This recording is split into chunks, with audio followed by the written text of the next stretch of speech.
Assalamualaikum. Saya baru aja bikin tumis ikan gabus. Ini ikan gabus ikan asin ya. Enak banget, recommended banget. Kalian pasti suka. Gimana cara bikinnya? Yuk. Langkah pertama yang pasti saya cuci dulu ikan gabusnya. Ini saya beli ikan gabus yang kecil. Saya beli cuma 2. Saya pilih yang tipis-tipis karena ntar saya mau goreng yang garing banget. Setelah dicuci bersih, kemudian saya potong-potong kotak seperti itu ya. Untuk selanjutnya saya mau rendam dulu. Saya rendam pakai air yang udah mendidih. Saya rendam kira-kira selama setengah jam karena saya nggak mau ikan asin ini terlalu asin. Sambil nunggu ikan asinnya saya rendam, sekarang saya mau siapin dulu bahan-bahannya. Seperti biasa, bahannya tuh simpel banget. Di sini ada cabai hijau besar, tomat hijau, bawang merah, bawang putih, rawit merah, rawit hijau, lengkoas, dan salam. Nanti ini semua bakalan saya mau iris-iris. Saya udah iris-iris bumbunya, simple banget. Saya juga pakai sedikit pete.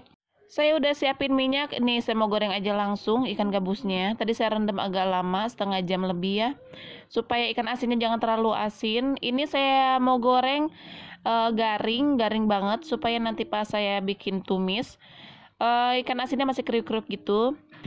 Nah, ini udah mateng ikan gabusnya. Sekarang mau siap saya angkat dulu.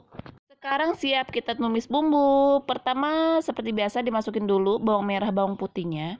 Lalu saya juga masukin daun salam dan lengkoas yang udah saya geprek sebelumnya. Ini saya mau tumis sampai harum, sampai layu, supaya wanginya keluar. Dan ini minyaknya saya pakai tadi bekas goreng ikan asin gabusnya ya.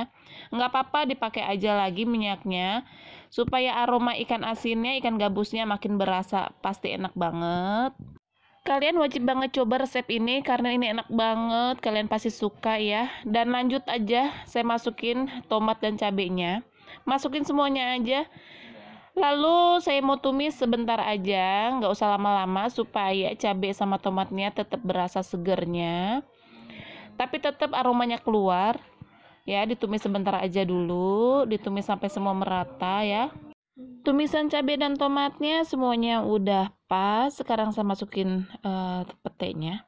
Setelah pete masuk, jangan dimasak lama-lama ya, supaya petenya tetap berasa seger dan kriuk-kriuk gitu, pasti enak banget. Bumbunya sudah matang, sekarang kita masukin gabusnya. Ini ditumis lagi sebentar. Ini wanginya udah enak banget, Masya Allah, sedap banget baunya. Ditambah aroma petenya ya. Ini saya masukin sedikit aja air. Sedikit aja.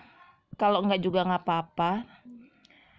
Saya masak sebentar lagi dan aromanya ini bikin nafsu makan, bikin pengen nyendok nasi banget rasanya. Kita makan pakai nasi panas makin mantep banget. Kalian wajib coba ya. Untuk kalian yang sudah menonton video ini, terima kasih banyak. Jangan lupa saya tunggu like dan komennya. Dan untuk kalian yang belum subscribe, ayo di subscribe dulu. Barusan saya udah tambahin juga penyedap rasa sedikit dan garam sedikit aja karena ini ikan asin, jadi nggak perlu banyak-banyak dikasih garam ya, karena nanti bakalan asin banget. Ini enak banget. Saya mau masak sedikit lagi. Ini udah cukup sepertinya ya. Sudah siap, udah matang semua. Saya juga udah matiin kompornya. Sekarang saya mau sajiin dulu. Saya udah siapin piring, langsung aja saya sajiin. Karena saya udah gak sabar banget pengen makan. Menggugah selera banget ya, kalian juga pasti suka. Wajib dicoba untuk kalian yang suka masakan rumahan, masakan sehari-hari. Boleh dicoba resep ini ya, nanti saya tulis resepnya di kolom deskripsi. Kalian boleh cek di situ. Aduh, ini enak banget, aromanya benar-benar enak. Wajib coba ya. Dan terima kasih untuk kalian sudah menonton video saya. Sampai jumpa di video selanjutnya. Maaf kalau saya udah lama banget nggak upload video lagi, karena ini saya baru sempat bikin video. Terima kasih untuk kalian semua. Wassalamualaikum.